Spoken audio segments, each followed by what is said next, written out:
saya mencari solusi terbaik. SBY menyatakan sikap dukung penuh Prabowo Subianto. Dan Pak SBY sendiri menyatakan akan ikut turun gunung untuk memperjuangkan Pak Prabowo menjadi presiden. Mengingat keduanya berlatar belakang militer, strategi apa yang akan digencarkan Prabowo dan SBY? Mengawali babak baru dalam politik Indonesia, Ketua Majelis Tinggi Partai Demokrat Susilo Bambang Yudhoyono atau SBY mengumumkan dukungan mendalamnya untuk Prabowo Subianto di Pilpres 2024. Dalam pertemuan bersejarah ini, SBY siap turun gunung untuk mendukung Prabowo, mengukuhkan kesolidan koalisi Indonesia Maju.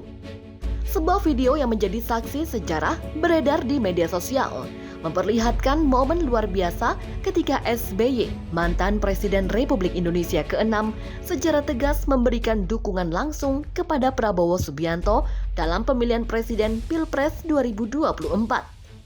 Video ini diunggah oleh akun Instagram PAN, salah satu partai pendukung Prabowo. Dalam video yang menggetarkan hati ini, kita menyaksikan ketika SBY memasuki rumah Prabowo Subianto di Hambalang, Bogor pada hari Minggu 17 September. Dalam suasana yang penuh makna ini, SBY bersalaman dengan Prabowo serta Ketua Umum PAN Zulkifli Hasan. Dalam pidato yang disampaikan SBY di atas mimbar, dengan gagah berani Prabowo berdiri di sisinya. Dalam pidato ini, SBY dengan mantap menyampaikan keyakinannya bahwa Prabowo akan memenangkan Pilpres 2024. Kata-katanya begitu jelas.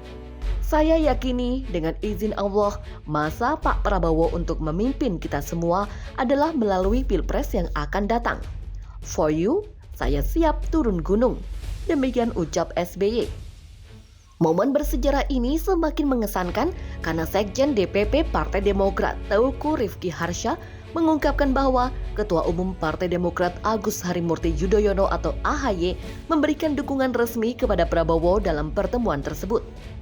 Pertemuan ini juga menegaskan kesolidan Koalisi Indonesia Maju atau KIM dengan kehadiran para pemimpin partai seperti Partai Golkar, PAN, PBB, Partai Gelora, PSI, Partai Garuda, dan Partai Prima. Dalam pertemuan yang penuh harapan ini, Ketua Umum AHY juga menitipkan agenda perubahan dan perbaikan yang diusung Partai Demokrat. SBY, Prabowo, dan para pemimpin partai lainnya bersatu dalam tekad untuk membawa perubahan positif bagi Indonesia. Dengan momen bersejarah ini, politik Indonesia memasuki babak baru yang penuh dinamika menjelang Pilpres 2024. Dukungan mendalam dari SBY dan Partai Demokrat menjadikan koalisi yang mendukung Prabowo Subianto semakin kuat dan kompetitif dalam pertarungan politik mendatang. Kita bisa dengan pasti menyaksikan betapa besarnya dampak dari pertemuan ini dalam arus politik tanah air.